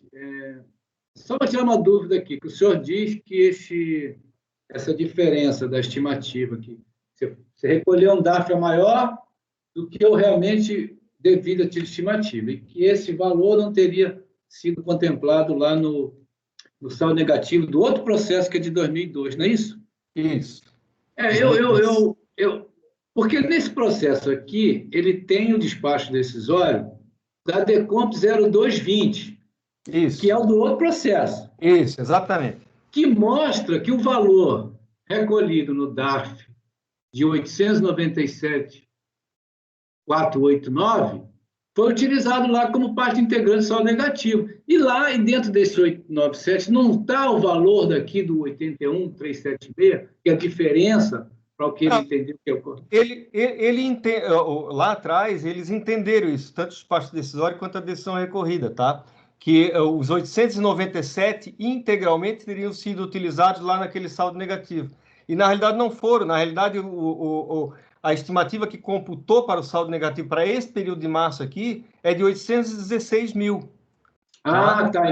Então eu me confundi aqui. Aqui foi considerado 816 mil. Isso. Ele retificou as DCTFs e retificou as de PJ, tá? Para acertar esses valores aí, esse recálculo que ele fez para as estimativas de cada um dos meses, entendeu? Ele fez essa retificação, tá? Só tinha essa questão. Então, isso prova que eu votei de maneira correta na sessão passada. O senhor sempre vota de maneira correta, doutor Camerano. Obrigado. O senhor é muito gentil, muito generoso comigo. Generoso. Doutor Daniel, o seu voto? Acompanha, presidente. Doutor Carlos André? Acompanha. Doutora Luciana? Acompanha, presidente. Doutor Itamar? Acompanha. Doutora Letícia? Acompanho. Doutor André? Também acompanho, presidente.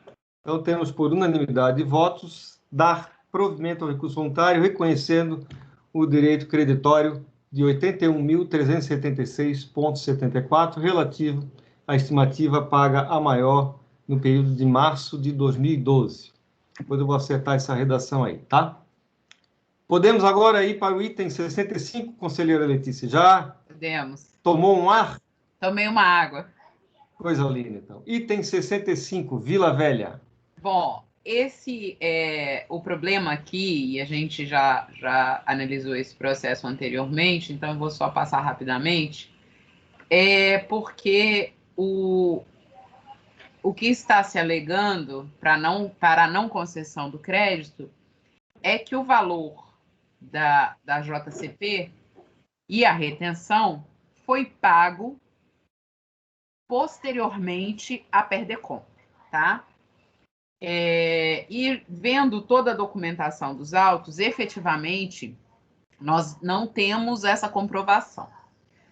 Eu só queria ler um parágrafo que eu incluí no meu voto, que, para ser absolutamente transparente com os senhores, que é o parágrafo, o penúltimo parágrafo do voto.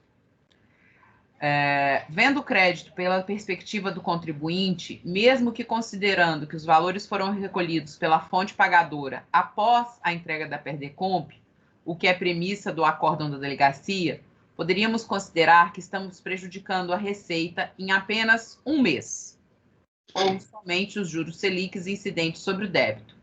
Mas se o crédito for negado a contribuinte, esta macularia um crédito que não mais poderia compensar no valor de R$ 428.254,32. Então, sopesando todos os princípios, demonstrada a boa-fé da recorrente, porque ela considerou a data da distribuição e não a data do efetivo pagamento, da participação dos lucros, do pagamento do JCP, conduzo o meu voto para dar provimento ao recurso voluntário para reconhecer um crédito de 263 e de 164, que dá um valor original de 428.254,32, compensando os valores até o limite desse crédito disponível. Então, é esse meu voto, presidente. Tá, foi dado vista para o conselheiro Camerano? Sim, senhor. Na oportunidade. Então, doutor Camerano, quer fazer algum comentário? Sim, senhor. Estou abrindo aqui um instantinho. Esse é o item 65. 65? Isso. 65, tá.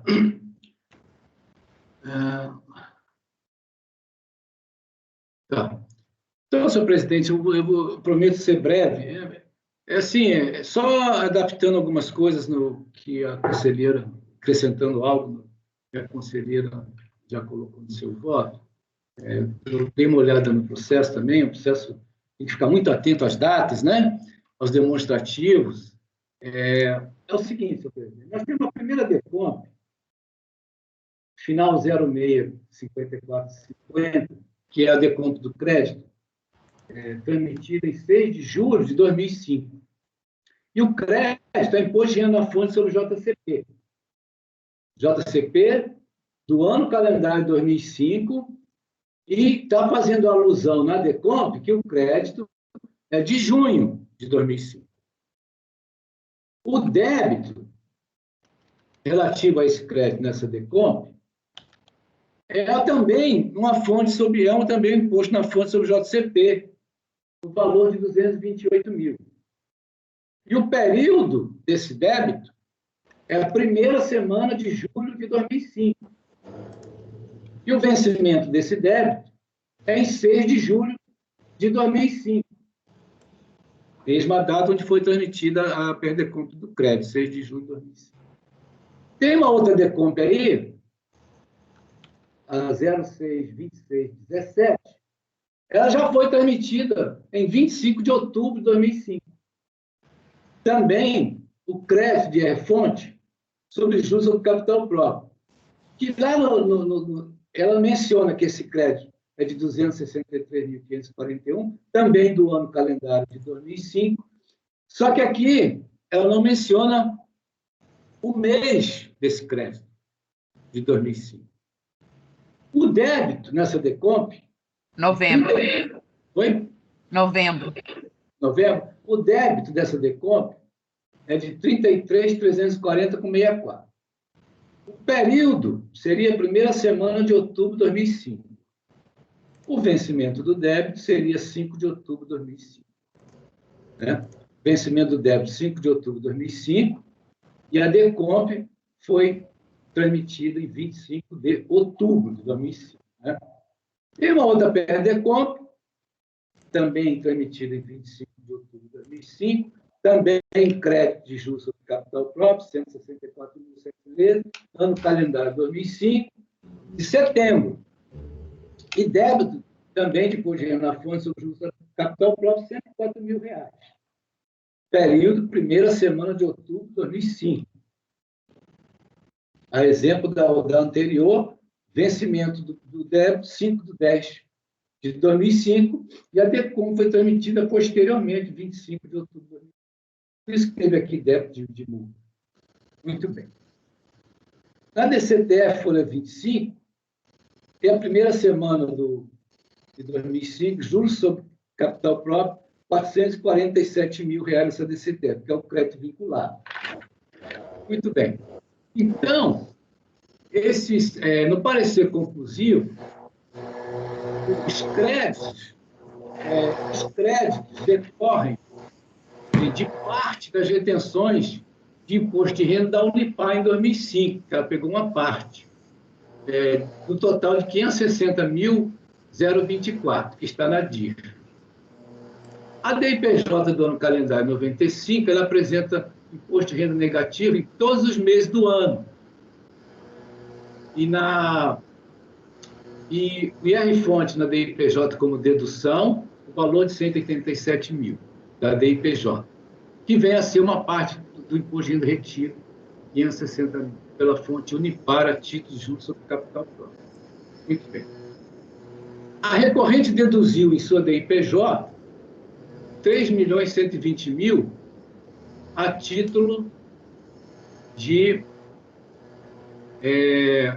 imposto de renda na fonte de débitos compensados com saldo negativo de anos de RPJ, de ano calendário de RPJ anteriores e JCP, ou seja, ela teria excedido as bases de cálculo dos débitos de 6.100.000, que está aqui no quadro, esse quadro aqui, 02, agora não me lembro de onde que eu tirei isso da DRJ, ou do despacho decisório, acho que é do parecido. Ela está mostrando aqui, ó, esse é do despacho decisório, né? Ela está mostrando aqui que ela teria deduzido 3.120.000 reais como despesa de pagamento de juros, só que se você for calcular 15% em cima disso daí, você vai ver que ela tem um excesso, tá? Nesse período. Muito bem, é o que diz o parecer aqui, ó. Os 3.120.000, você pode observar que no primeiro período de apuração, se você verificar o valor do crédito, 447 mil, crédito está vinculado. Então, parecer o seguinte, olha, esses 3 milhões que estão lá em despesas de juros sobre capital próprio 2005 foram pagamentos a duas pessoas físicas. A diferença, né? A diferença que aos 2.980.000, dos 6.100.000, né? Porque ele declarou que teve retenção de débito naqueles valores ali, ó, primeiro, segundo, terceiro e quarto quadril. Então, ele chegou à conclusão que a base de cálculo é 6.100.000. Ele está dizendo o seguinte, parecer, se você, esse 6.100.000 menos o que está contabilizado como despesa de juros, você teria essa diferença de 2.980.000, que refere-se a pagamento de duas pessoas físicas, em dezembro de 2004, que gerou uma retenção de imposto de renda da ordem de 447 mil, que é o 15%, informado na DCTF da primeira semana de 2005, e que foi compensada com saldo negativo de imposto de renda pelos anteriores. Então, o que foi retido da Unipar, o pagamento de juros sobre capital próprio, ficou livre para dedução de eventual imposto de renda devido pela recorrente, e assim ela o fez. Ela utilizou 187 mil como imposto de renda da fonte na ficha da DIPJ 12A, folhas 46, permanecendo este valor como próprio saldo negativo de imposto de renda do ano de 2005. O débito compensado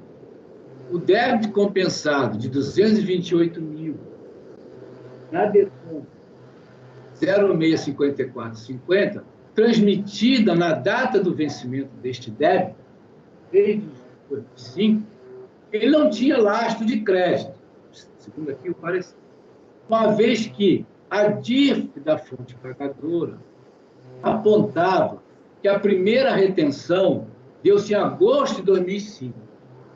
Você está dizendo, ó, esse débito que você quer compensar, que está lá na DECOM 5450, transmitido na data do vencimento desse débito, em 6 de julho de 2005, não tinha lastro. Por quê?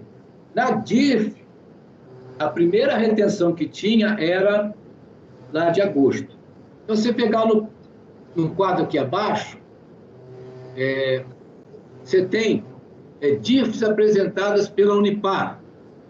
esse quadro aqui, se eu não me engano, está na DRJ, na decisão da DRJ. Então, ela tem lá, esse quadrinho mostra o seguinte, que a retenção, que a DIF apresentada pela Unipar, a primeira retenção de imposto de renda na fonte, informada pela Unipar, data de agosto, período de apuração é agosto, que ela tem aqui agosto, novembro, dezembro, e tem aqui os rendimentos e tem o respectivo imposto na fonte. Mas, segundo a DIF da Unipar, a retenção é do período de agosto. Então, retornando aqui. Então, como eu disse aqui, a primeira DECOMP, apresentada em 6 de julho de 2005, né? E a retenção é de agosto. Então, ficou por isso que, olha, não tem lastro aqui nessa DECOMP.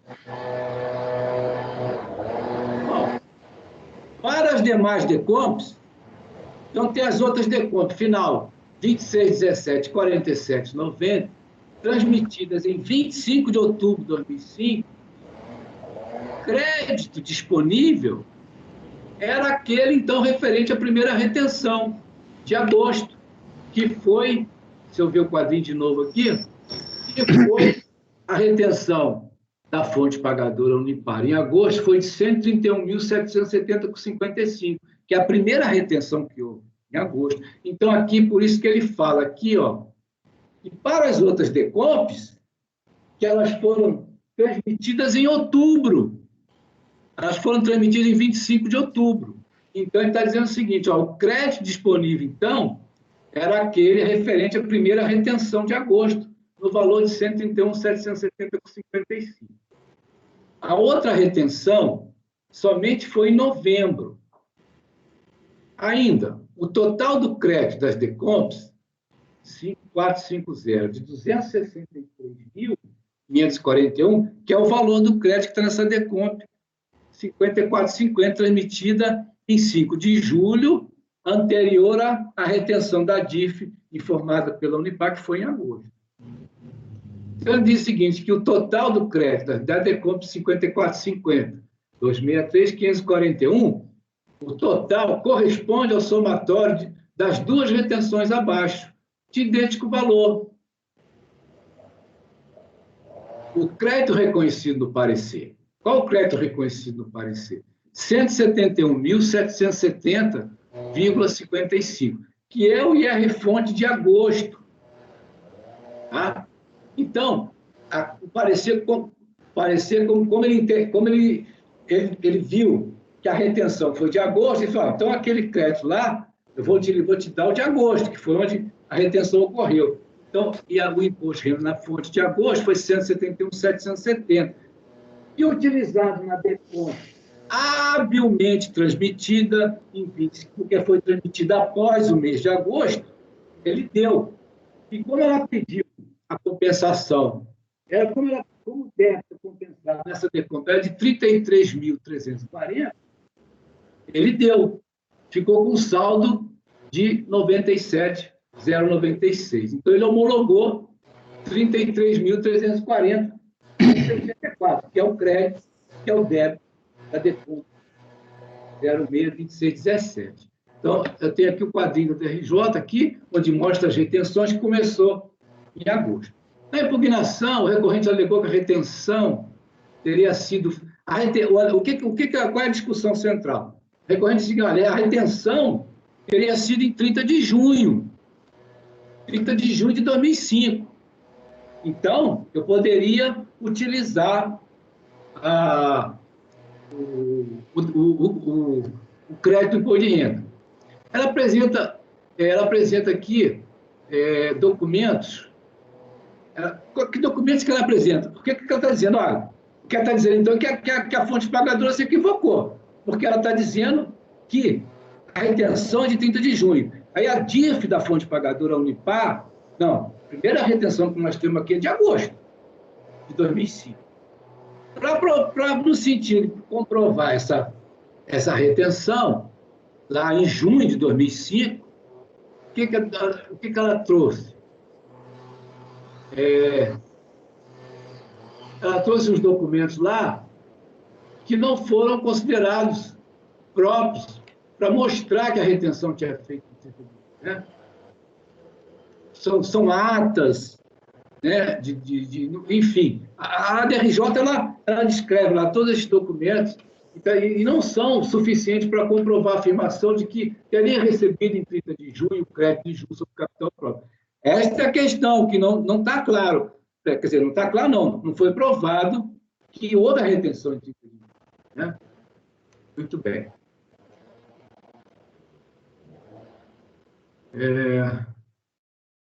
Aí o que acontece? Aí o imposto de renda retido tem que ver, ele está considerando também que houve uma informação no DARF dessa retenção, que aqui a contribuinte fala em seu recurso, que difere do período que consta no DARF lá do sistema CF da Receita Federal. Isso aqui. Que o comprovante de arrecadação, com vencimento 6 de julho, informa a referência ao período de apuração de 2/7/2005. Esse é a DRJ está falando. Mas ela coloca telas na decisão e diz que o sistema CF, esse DARF, consta alocado no período de apuração de 1º de julho. Note que o vencimento do imposto de renda na fonte, código 5706, que é o código do JCP, ele acontece até o 3º dia útil da semana subsequente da ocorrência dos fatos geradores. Portanto, infere-se que este DARF refere-se ao período de apuração de 1º de julho de 2005, e não como alegado pela manifestante no período de apuração de 30 de junho de 2005. Então, essa é a questão que foi trazida na decisão recorrida, que não seria 30 de junho de 2005. Então, eu só reproduzi as telas aqui, mas não adianta eu ficar falando isso, que vocês não estão vendo, mas essas telas estão todas lá na DRJ, entendeu? Está tudo lá no voto DRJ. Eu só coloquei aqui para me ajudar nessa questão, que mostra aqui o período de apuração e tal. De fato, a DECOMP 50, ela aponta como crédito, isso eu disse aqui, ela aponta como crédito de JCP, IR-fonte JCP de junho de 2005. Isso está escrito na DECOMP 5450. Igualmente, comprovante de arrecadação, com vencimento em 5 de outubro, informa referência ao período de apuração de 1 de outubro. Né? E a pesquisa no CIEF indica que este DARF consta alocado no mesmo período de apuração, de estar sendo o DARF referente ao período de apuração de 1 de outubro, não há que se alegar referência ao período de apuração de 29 de setembro, que tinha feito essa alegação também. De fato, a DECOMP 4790, da própria DECOMP, ela aponta como crédito de IR-fonte, de JCP, no mês de setembro de 2005. No recurso voluntário, o que a impugnante, a recorrente disse lá, que ela teria demonstrado que essas informações contidas na DIF da fonte pagador estavam equivocadas, uma vez que as datas informadas correspondiam ao momento dos pagamentos do JCP, e não das retenções do imposto, as quais ocorreram anteriormente. Então, ela só anexa aqui os documentos que já tinha anexado lá, né, na DRJ.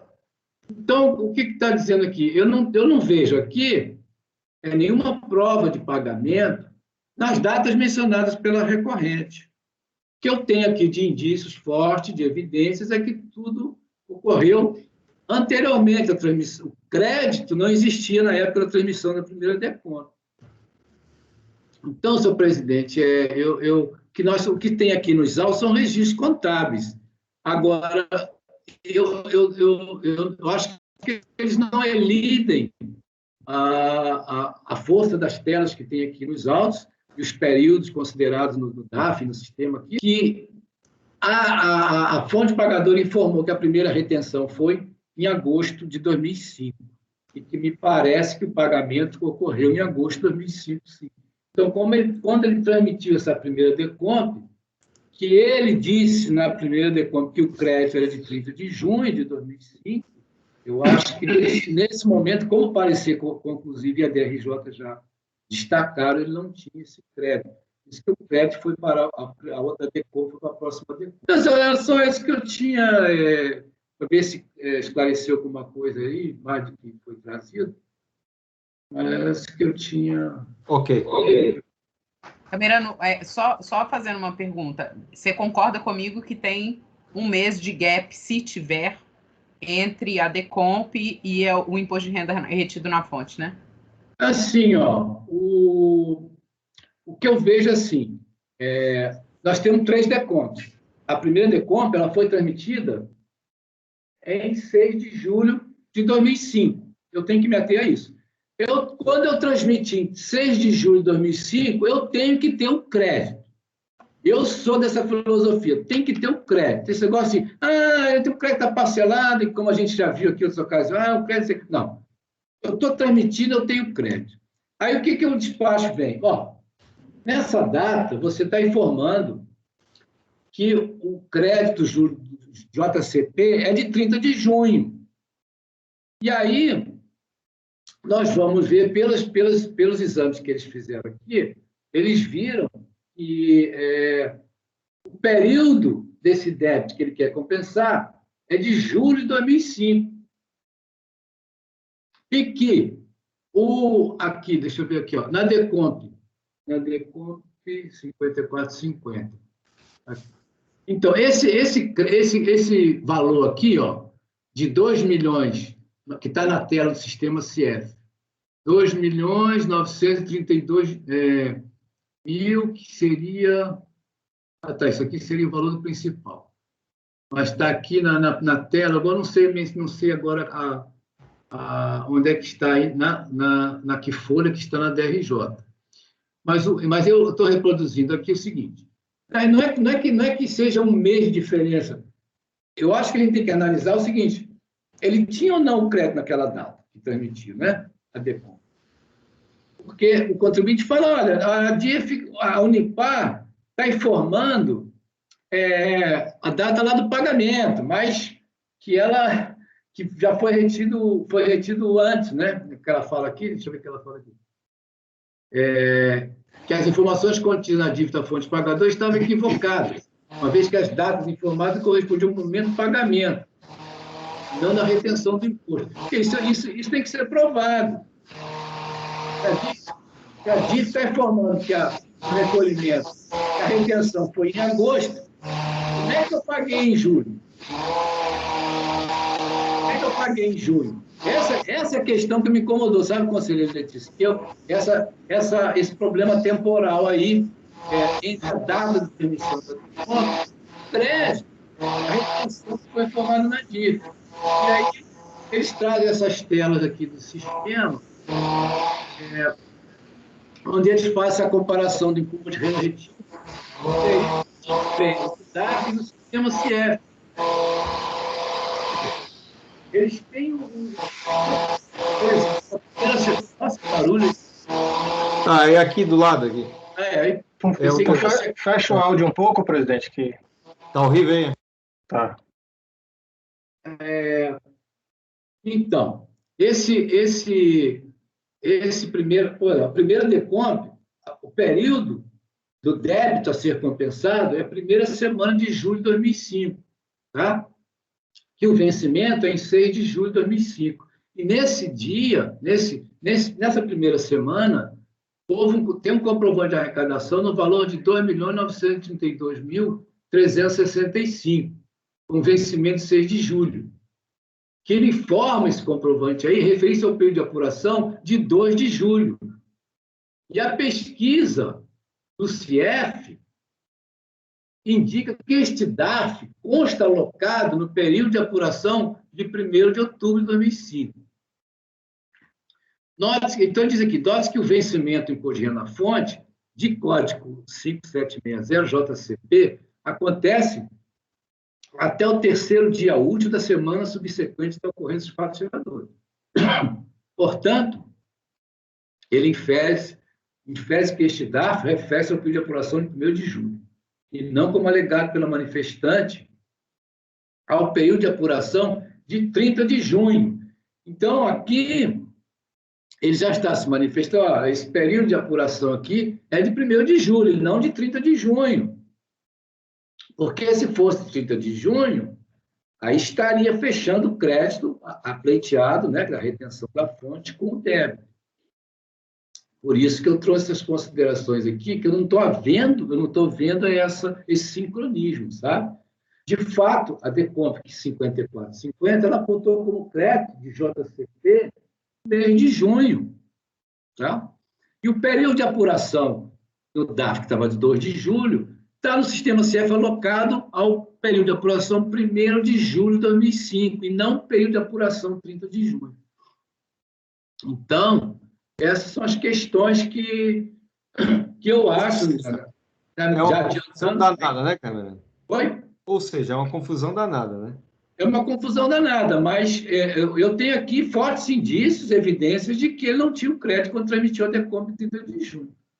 O problema é a data da concessão do crédito versus a data do efetivo pagamento, que dá a diferença desse um mês aí, por isso que eu estou considerando que se o erro ocorreu, ele não foi por culpa do contribuinte, e sim da fonte pagadora, porque a legislação estabelece que a data do pagamento que a data da concessão do crédito é a data que tem que ter o imposto de renda retido na fonte.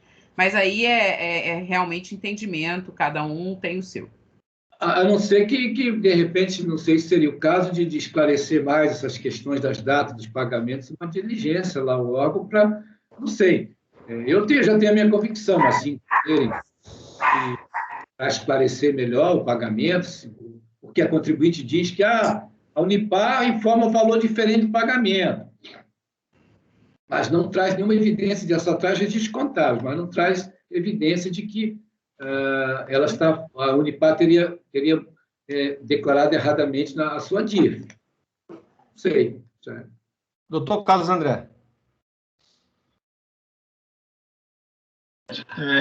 Eu estava olhando aqui a documentação. Realmente, na contabilidade da contribuinte, está lá, pelo menos, a retenção desses 263 mil, que é o objeto do PDComp 5450. Né? Isso.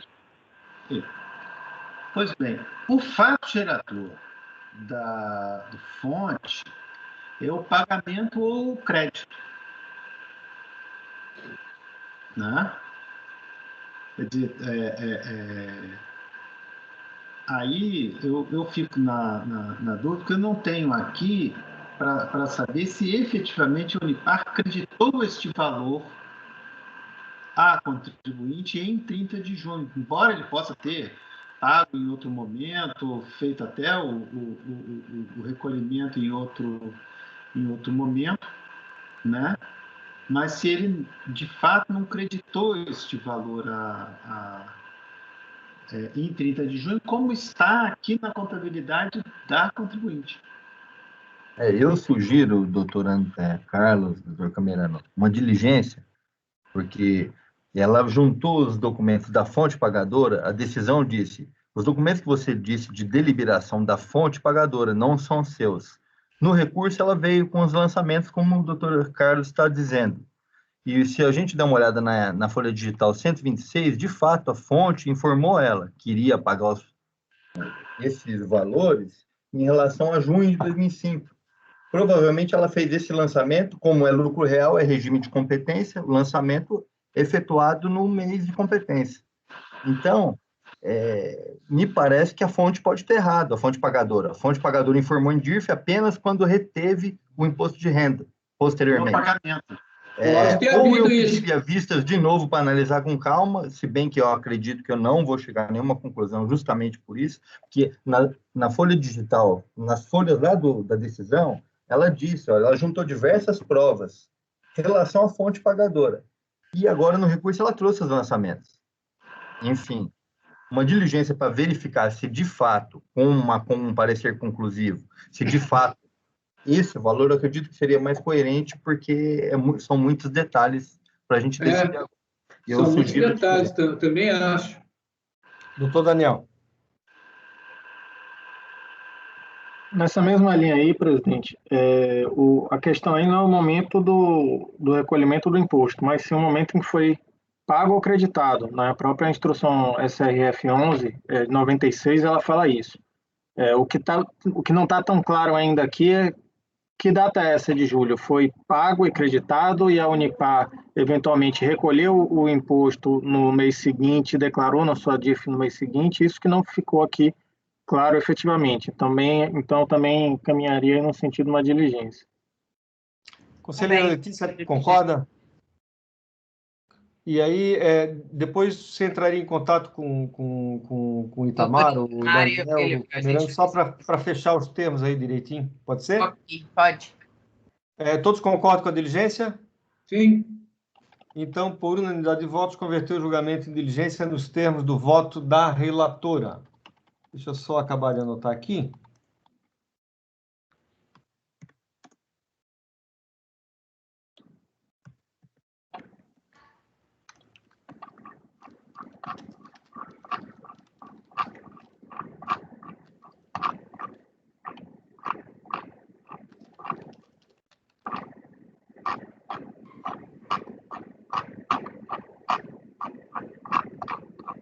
Ok. Muito bem. Vocês querem fazer um intervalinho rápido? 2 Por minutinhos? favor, presidente. Sim. 2 minutinhos, então. Obrigado. Tá? Apoio, por gentileza, pode interromper a gravação?